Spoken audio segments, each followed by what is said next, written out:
8주년을 기념해서 이 지인들과 가족들을 또 초청해서 함께 예배를 드리고 있는데요. 오늘 오신 분들 중에는 저희 교회를 처음 방문하시는 분들도 계시고 또 기독교나 성경에 대해서 아주 생소한 분들도 꽤 있으십니다. 성경에 보시면 이런 말이 있어요. 교회를 다니지 않는 사람이 교회를 다니는 그리스도인을 보고 당신은 뭐가 그렇게 좋아서 교회를 다니는 겁니까? 도대체 무슨 소망을 가지고 뭘 발견했길래 그렇게 교회를 다니는 거죠? 라고 물을 때 그 대답할 것을 준비하라는 말씀이 있어요.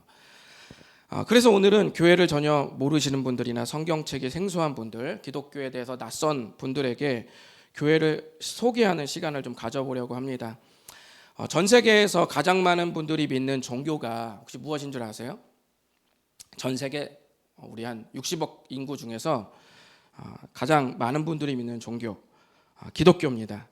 2010년 데이터 기준으로 전 세계에서 22억 명이 내가 기독교다라고 자신의 종교를 밝혔습니다. 그러면 우리나라는 기독교를 어떻게 생각할까요? 여러분 어떠신 것 같으세요? 초청된 분들은 교회에 대해 평소에 어떤 생각을 가지셨나요? 호감이세요? 아니면 좀 비호감이세요? 좀 좋게 느껴지세요? 아니면 좀 부정적으로 느껴지세요? 한번 생각해 보시기 바랍니다. 2020년 10월 우리나라 한국 리서치에서 5개 종교에 대한 호감도를 조사했어요. 그래서 순위를 매겼는데 여러분 화면에는 그렇게 자세히는 안 보이시겠지만 그 빨간색 네모 쳐진 데 있죠? 그 기독교입니다. 그런데 기독교가 전체 4위를 차지했어요. 그런데 맨 마지막 기독교보다 더 비호감인 종교가 이슬람인데 이슬람은 사실 비호감이라기보다는 우리나라에 26만 정도밖에 안 됩니다. 외국인 포함해서 이슬람 인구가 26만 정도이니까 아직 우리에게는 어때요? 낯선 종교죠. 낯선 종교니까 그 이슬람 종교를 제외하면 실질적으로 기독교는 어떤 거예요? 꼴찌인 셈이죠. 그래서 우리나라에서 제일 비호감인 종교가 어디냐? 기독교다라고 많은 분들이 이렇게 대답을 해주셨습니다. 더욱이 다른 종교에서 거의 나타나지 않는 특이한 수치 하나가 있는데요. 그 맨 아랫부분에 있는 빨간색 네모칸 보이시죠? 그게 뭐냐면은 이런 거예요. 그러니까 많은 분들이 내가 이 종교를 선택하지 않았어도 다른 종교에 대해서 딱히 악감정은 없거든요. 그런데 기독교만 유독 악감정을 가진 분들이 50%를 넘는다는 거예요.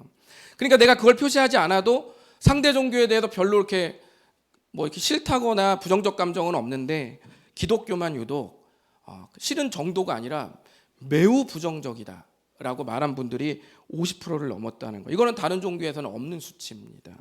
그만큼 오늘날 교회 또는 기독교가 그렇게 많은 분들에게 별로 좋지 않은 그런 이미지가 되어버렸습니다. 많은 분들이 교회를 왜 이렇게 싫어할까요?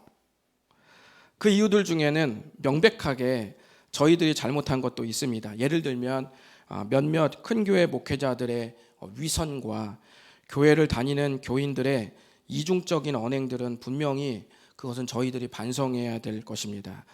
사랑을 제일 강조하지만 제일 사나운 모습을 보이는 것도 일부 사실 아닙니까? 뿐만 아니라 많은 전문가들이 지적한 것처럼 이 3년 가까이 되는 코로나 기간 동안 적지 않은 교회들이 이 기형적으로 방역을 거부한 것도 이 부정적 이미지에 한몫했다 그렇게 말했습니다.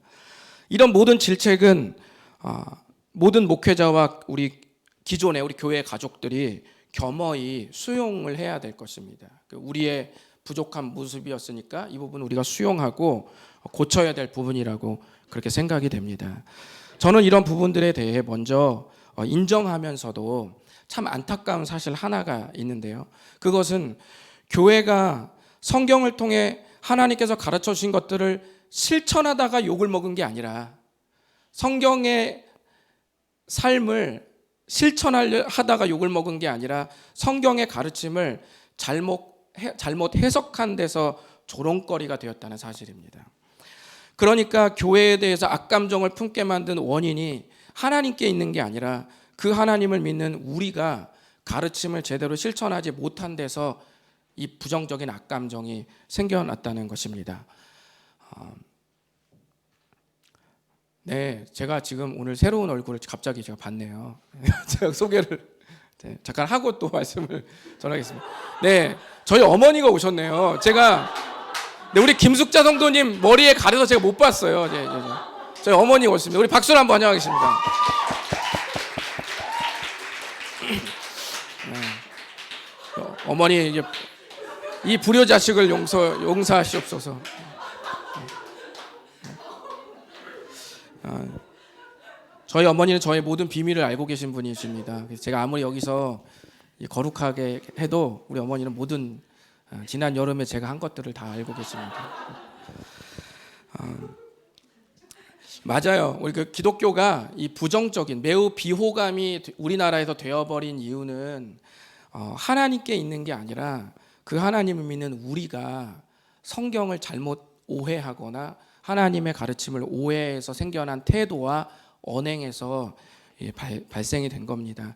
우리가 성경의 말씀을 가렸고 우리가 하나님의 사랑을 가렸습니다. 그래서 저는 창립 8주년을 맞이해서 우리가 가려놓은 이 암막 커튼을 좀 걷어내서 교회를 방문하신 분들이 좀 제대로 교회와 하나님과 성경을 볼 수 있는 시간을 좀 만들어 봤습니다.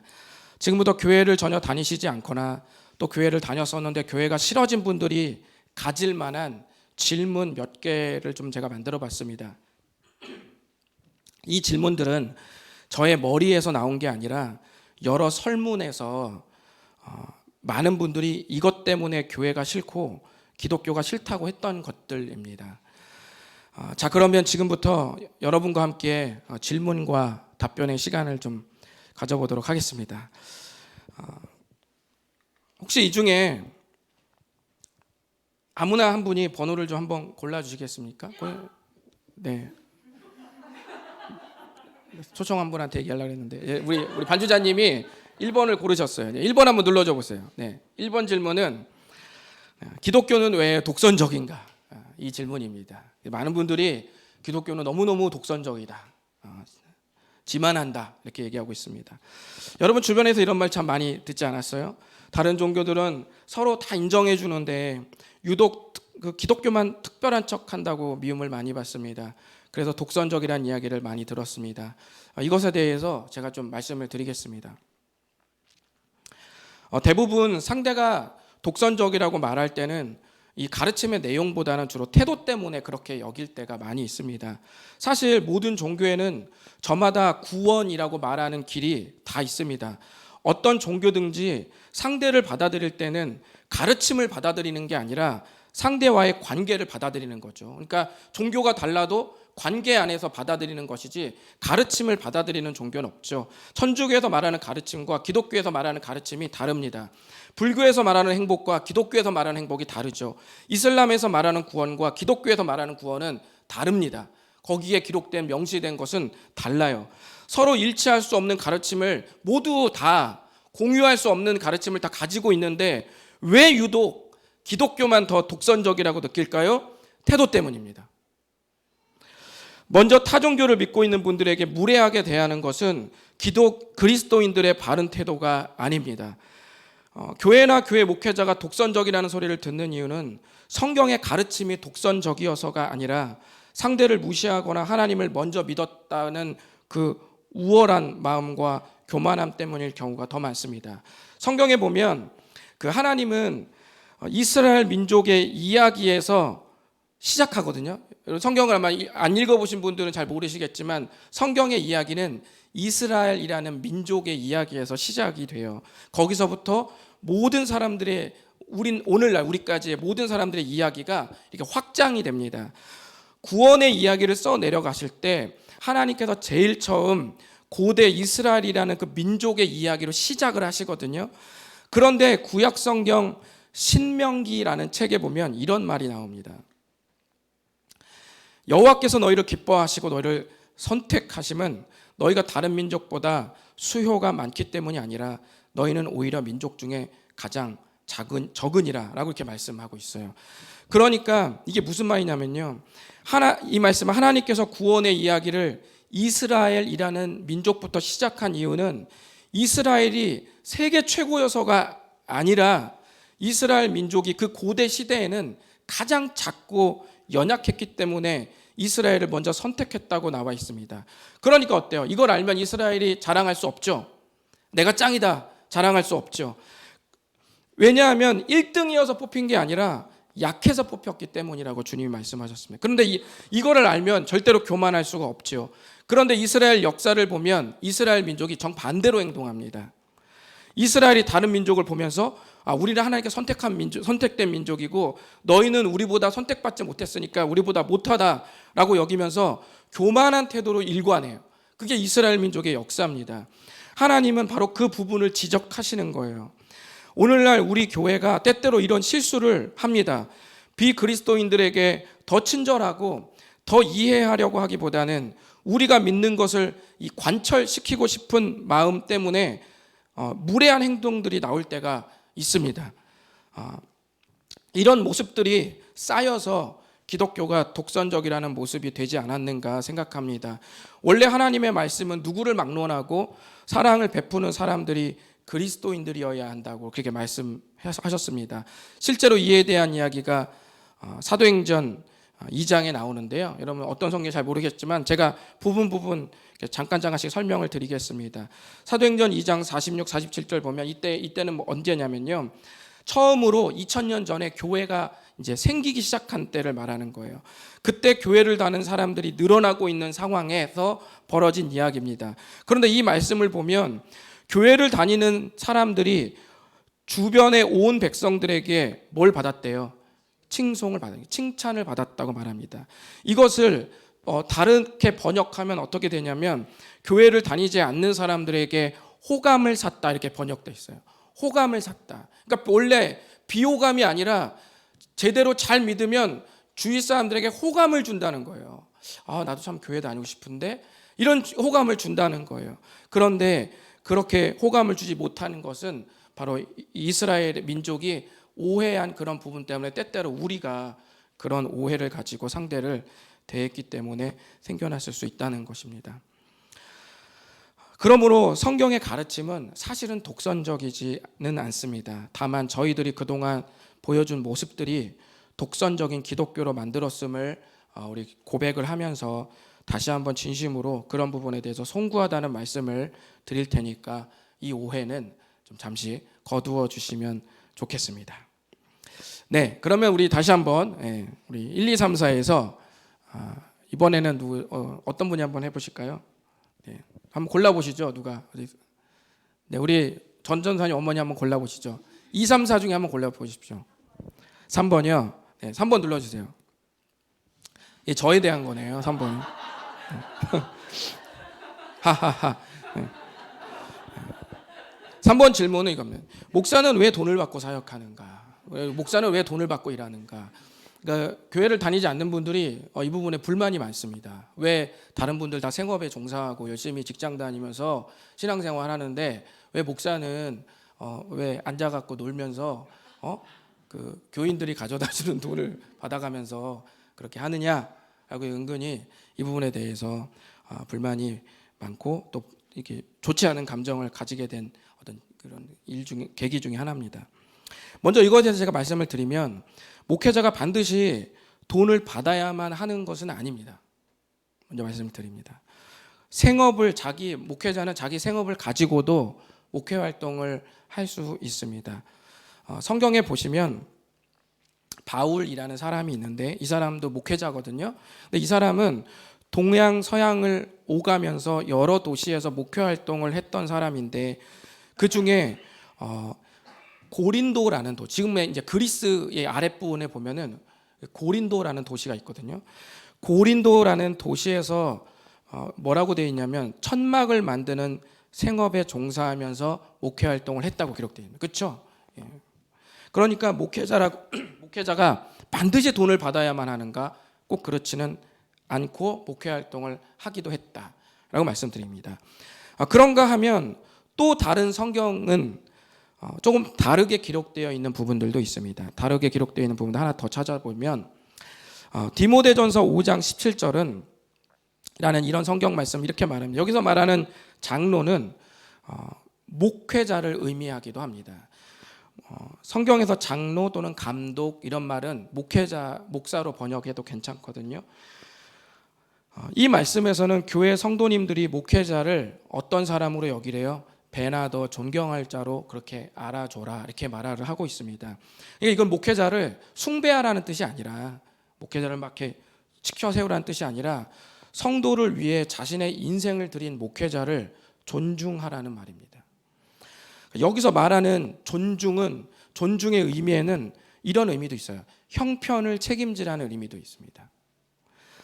그래서 교회 목회자와 성도는 어떤 사람이면 생명의 끈이 서로 연결된 관계예요. 생명의 끈이 서로 연결된 관계예요. 목회자는 성도를 위해서 자신의 인생을 드려야 되는 거예요. 조금 드리는 게 아니라, 부분을 드리는 게 아니라 올인 다 드려야 되는 거예요. 그리고 성도는 성도를 위해 올인한 목회자를 존중하면서 상호 이렇게 존중하고 자기를 다 드리는 이런 좋은 관계 안에서 하나님이 모두를 행복하게 만드시는 것입니다. 그래서 목회자가 교회에서 사례비를 받는 이유는 성경에 기록된 교회 지도자에 대한 대우와 교회 안에서 교회 공동체들 간 합의된 관계가 있기 때문입니다. 그러므로 목회자의 사례 금액은 철저하게 교회 형편에 좌우됩니다. 형편이 어려우면 최저시급보다 덜 받을 수도 있고, 그보다 더 어려우면 아예 못 받을 수도 있습니다.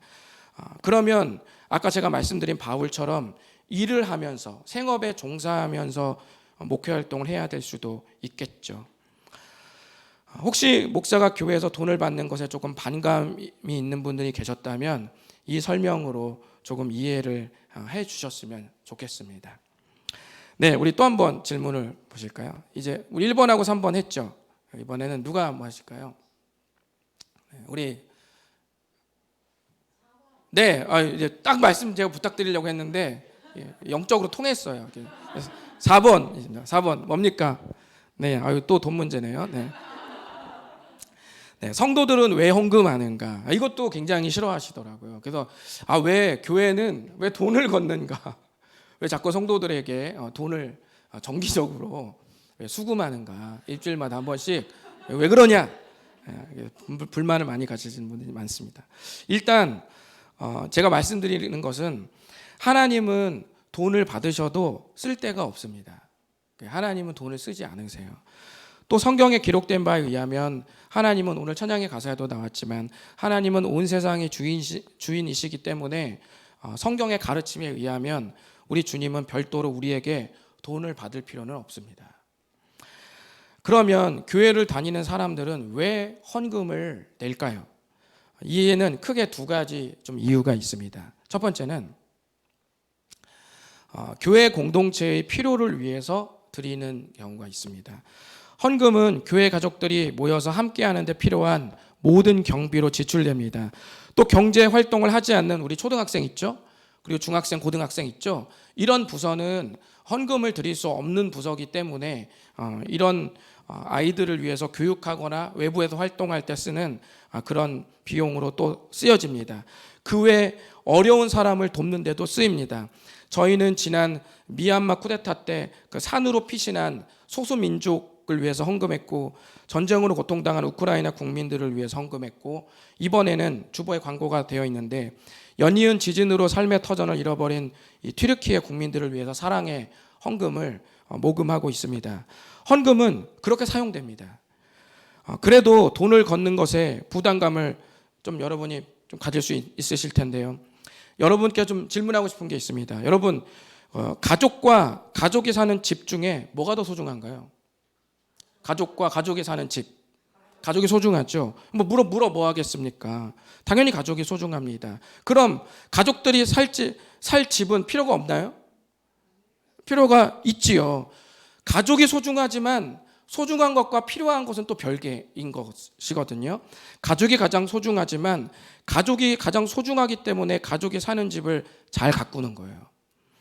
그래서 에어컨도 달고 침대도 바꾸고 도배도 새로 하고 또 그 외 고가의 전자제품을 구매해서 세탁기, 건조기 갖다 놓으면서 집안의 편의를 위해서 이렇게 해놓는 것 아니겠습니까? 마찬가지로 사실 이 교회 건물 삼흥복합상가 2층 중요하지 않습니다. 저희들에게 언제든지 우리는 옮길 수도 있고 이 공간 자체가 어떤 굉장히 상징적으로 중요하냐 그렇지는 않아요. 이 건물에 모이는 우리가 중요하죠. 우리 교회 공동체, 사랑스러운 교회 공동체가 중요합니다. 하지만 교회 가족들이 있는 곳을 잘 가꾸어야죠. 위생적으로, 그리고 인테리어 모든 면에서 깔끔해야죠. 우리는 우리가 함께 쓰는 공간이니까 똑같이 집처럼 똑같이 깨끗하게 관리하고 잘 가꾸는 것입니다. 그래서 그런 건물 유지 비용으로도 헌금이 사용되는 겁니다. 그리고 오늘 여러분이 드실 수육, 그겁니다. 그게 그거예요. 만약에 이렇게 우리가 이렇게 드리지 않았다면은 오늘은 육개장 사발면으로 여러분이 어쩔 수 없이 드셔야만 되는 거예요. 이게 아무리 귀한 시간을 내주신 분들 우리가 극진히 대접하기 위해서 오늘 또 그 헌금이 사용되는 겁니다. 저희들은 한 해 동안 들어오고 나간 모든 입출에 대한 내역을 성도들에게 전부 공개하고 있고 성도들이 원하면 해당 항목에 대해서 얼마든지 확인이 가능합니다. 그래서 첫 번째는 우리가 헌금을 내는 이유는 교회 공동체의 필요를 위해서 드린다는 것 말씀드립니다. 그리고 또 한 가지 이유가 있는데요. 교회 헌금을 드리는 이유는 신앙의 표현 중 하나이기 때문입니다. 그러니까 강요가 아니라 자발적이죠. 역사적으로 여러분 돈 또는 재물 어떤 것 같으세요? 역사적으로 이 돈이나 재물은 고대로부터 인간의 모든 삶을 지배했습니다. 돈이 인생의 목적이 아닌 것은 누구나 알죠. 돈이 인생의 목적이 아니죠. 그건 누구나 압니다. 그렇지만 살다 보면 돈이 목적인 것처럼 시간을 쓰고 매진하죠. 가족이 소중하지만 소중한 가족을 위해서 돈을 버는데 시간을 쓰잖아요. 야근을 하잖아요.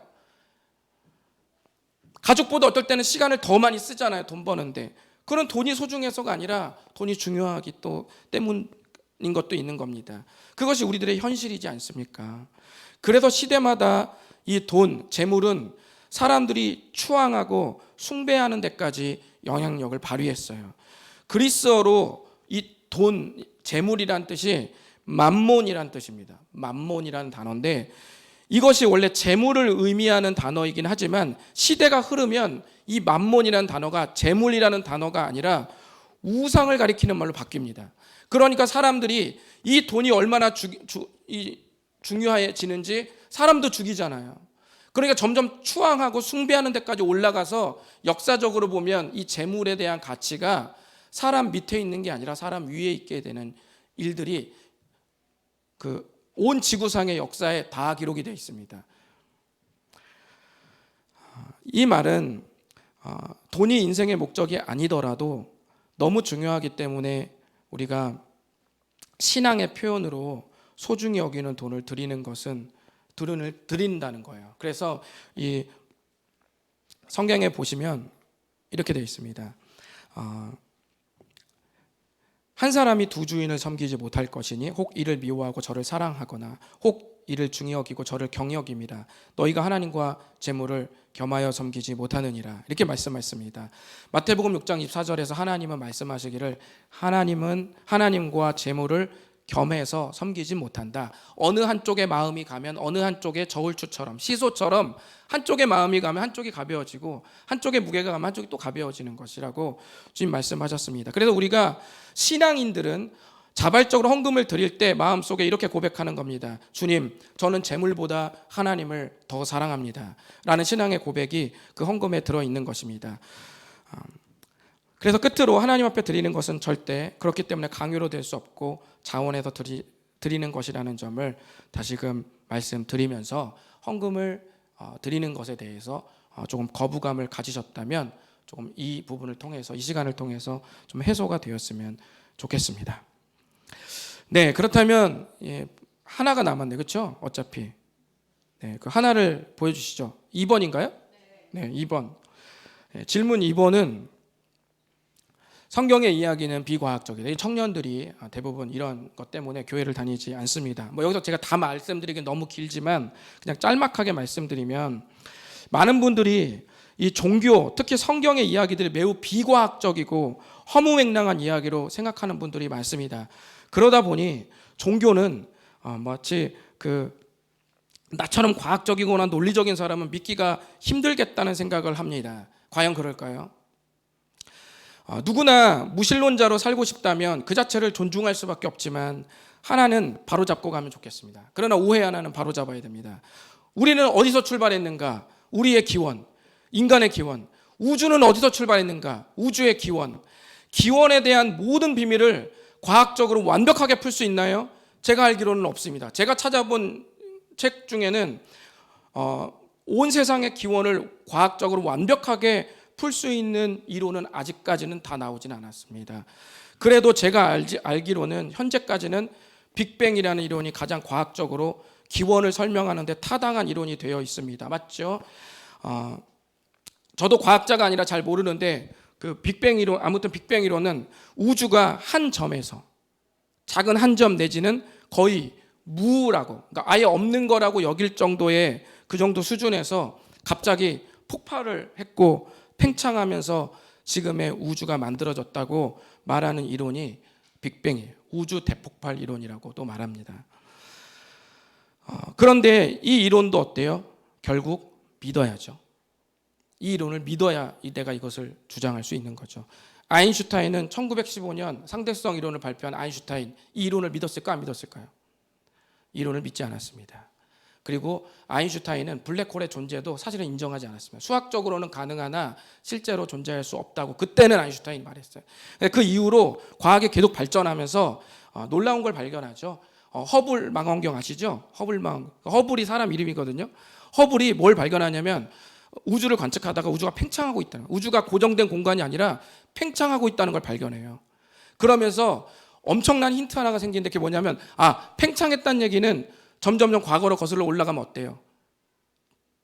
점점 작아진다는 거죠. 그래서 어디서 만나요? 한 점에서 만난다는 거죠. 그래서 스티븐 호킹은 뭐라고 말하냐면 이 한 점 빅뱅 전에 뭐가 있었습니까? 아무것도 없었다 이렇게 말했어요. 무. 많은 사람들이 이 빅뱅 이론을 얘기할 때 이 물리학자들은 다 이것에 대해서 황당해했습니다. 왜냐하면 물리학적으로 그 많은 이 입자들이, 그 물질들이 어떻게 이 작은 한 점 내지는 무와 가까운 정도의 아주 작은 그 무엇에 이게 뭉쳐 있을 수 있냐는 거예요. 우주와 같은 이 엄청난 물질이 그 한 점에 모일 수 없다라고 원래 물리학자들은 다 생각해서 황당해했죠. 그러다가 결국 스티븐 호킹이 그거를 발견한 것 아니겠습니까?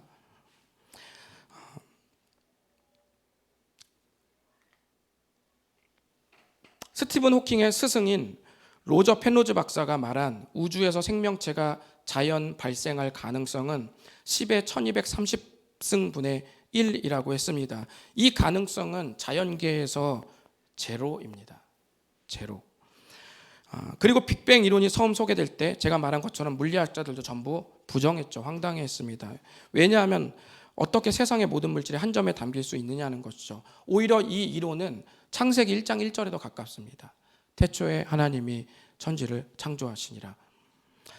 그래서 결론은 이렇습니다. 제가 말씀드린 건 이거예요.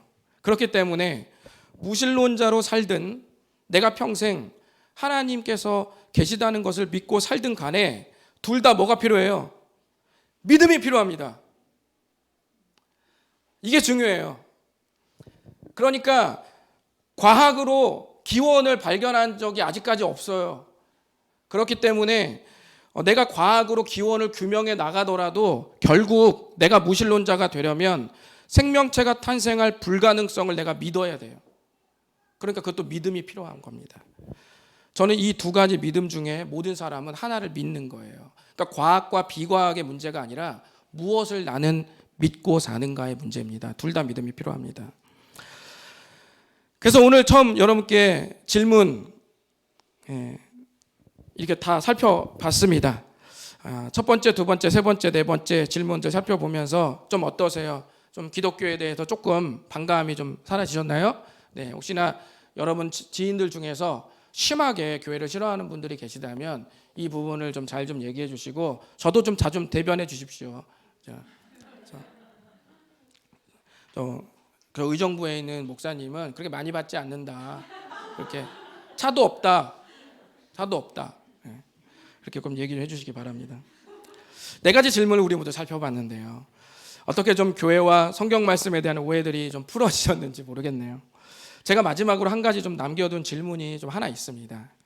일부러 좀 제가 남겨놨는데요.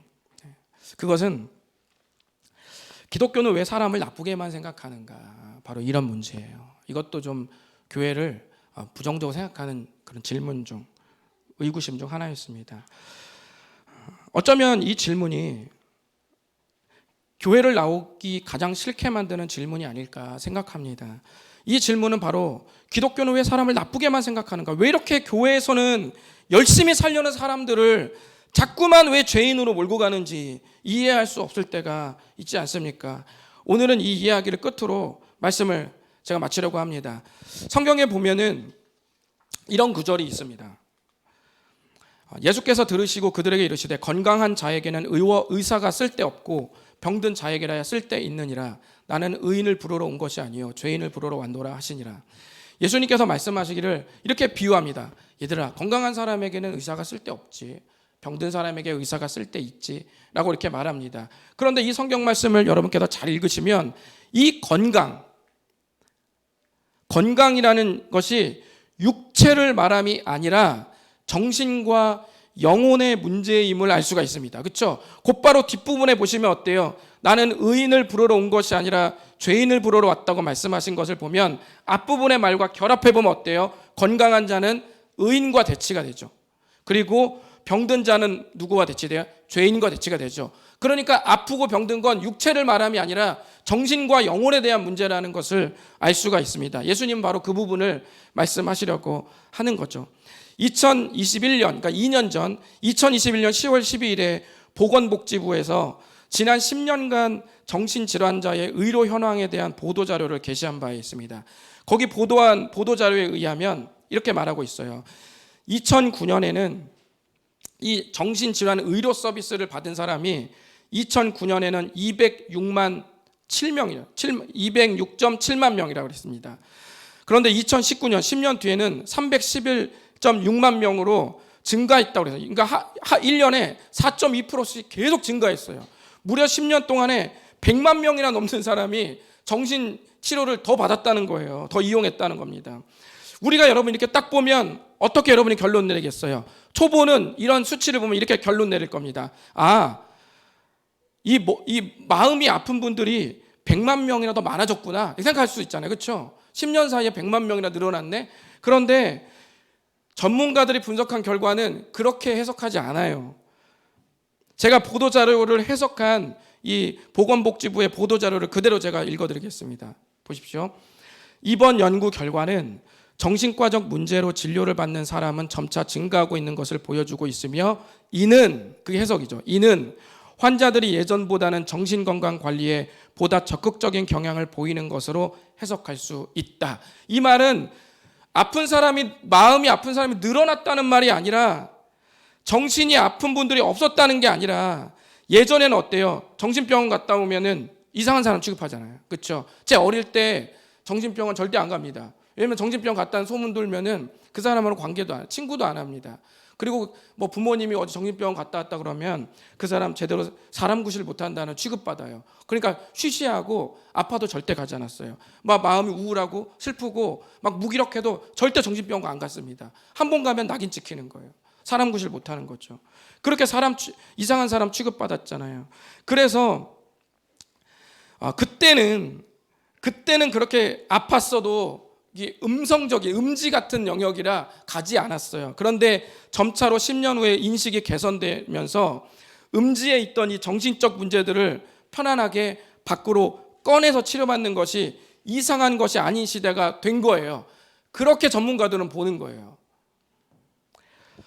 그러니까 여러분 어때요? 치료받는 것이 이상한 시대가 아니게 된 거라. 누구나 마음이 아픈 분들이 생기고 그 사람은 치료를 받을 수 있다는 게 이상한 게 아니라고 이제는 인식이 된 거예요. 시대가. 여러분 이것은 어떻습니까? 좋은 거죠. 좋은 거예요. 문제를 해결하기 위해서 문제를 들춘 것이기 때문에 이건 좋은 겁니다. 문제를 해결하기 위해서 문제를 들추는 것은 나쁜 게 아니라 희망적인 거예요. 그래서 여러분, 알코올 중독 해결하기 위해서 제일 첫걸음이 뭔지 아세요? 알코올 중독자 해결하기 위한 첫걸음. 그게 뭐냐면 그 알코올 중독자가 나는 알코올 중독이라는 걸 인정하는 거예요. 근데 아무도 인정 안 해요. 모든 해결의 실마리는 내가 알코올 중독자임을 인정하는 데서 또 치료가 시작되는 겁니다. 마치 제가 이 보도자를 왜 보여드렸냐면 이전에 아픈 분들이 아프지 않다고 여기면서 살았어요. 쉬쉬하고 살았다고요. 그런데 그것을 이제 아프다고 꺼내니까 그건 나쁜 게 아니라 좋은 거라는 거예요. 희망적인 거죠. 제가 말씀드리는 게 바로 이 부분입니다. 마찬가지예요. 교회를 나오면 하나님의 말씀을 처음 듣게 되는데 그 말씀에는 우리가 죄인인 것을 드러내요. 아프다는 거, 마음이 아프다, 영혼이 아프다는 걸 드러낸다고요. 그런데 이것은 우리를 폭로하고 부끄럽게 해서 하나님이 벌 주기 위함이 아니라 그 죄의 문제를 해결하기 위해서 말씀하신 것입니다. 우리가 병원에 가는 이유는 뭡니까? 정확한 진단을 받고 싶어서 가는 것이지 무조건 괜찮다는 말을 들으러 가는 건 아니지 않습니까? 교회는 영혼의 질병을 치료하는 곳이고 더 나아가서 실제로 행복한 삶을 살기 위해서 어떻게 살아야 되는지 솔루션을 받는 곳입니다. 그래서 누구든지 교회를 나오면 제일 먼저 맞닥뜨리는 문제가 뭐예요? 죄에 대한 문제인 거예요. 몸이 지저분해지면 어때요? 샤워하면 되는 겁니다. 씻으면 되는 거예요. 그런데 영혼의 문제는 씻을 수 없습니다. 모든 사람은 평생 노력해도 내가 죄인이라는 영혼의 문제를 결코 해결할 수 없습니다. 그래서 이 죄에 대해서는 훗날 반드시 그에 대한 심판이 있습니다. 그런데 성경은 이렇게 말씀합니다. 우리 한번 읽어보실까요? 네. 교회 오늘 나오시고 못 나오실 수도 있으니까 대개 성경책 없으시잖아요. 일단 한번 우리 읽어보시죠. 시작. 예수님께서는 모든 사람의 죄를 용서하기 위해서 자신을 바치셨습니다. 모든 사람을 구원하고 싶어 하시는 하나님께서는 그 증거로 예수님을 십자가에 못 박혀 죽게 하셨는데 이는 때가 되어 이루신 하나님의 뜻입니다. 아멘. 우리 스스로가 해결할 수 없는 죄의 문제를 위해서 예수님이 자기 몸을 바쳐서 대신 해결하셨다고 말씀하셨습니다. 그러므로 누구든지 교회를 오셔서 예수님을 믿으면 바로 이 영혼의 문제를 다 해결받을 수 있습니다. 예수님께서 자기를 바쳐서 우리에게 주신 것을 골로새서라는 성경은 이렇게 말합니다. 시적으로 표현해 놨는데요. 한번 우리 읽어보실까요? 시작. 그가 우리를 흑암의 권세에서 건져내사 사랑의 아들의 나라로 옮기셨으니 그 아들 안에서 우리가 속량 곧 죄사함을 얻었도다. 아멘. 속량이라는 말 어려운데요.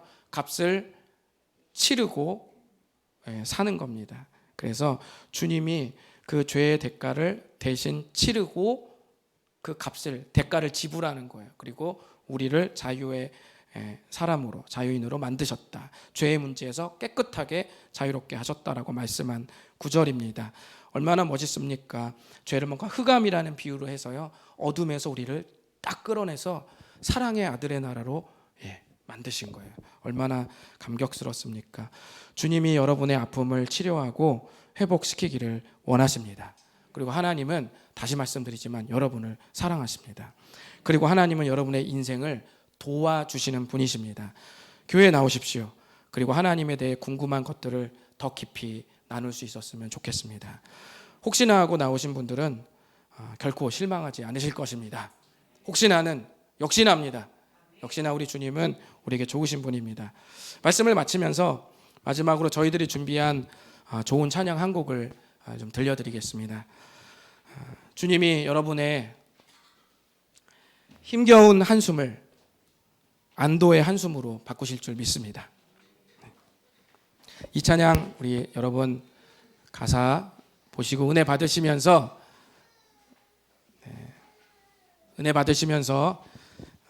이 찬양이 끝나면 제가 기도하고 모든 예배를 마치겠습니다.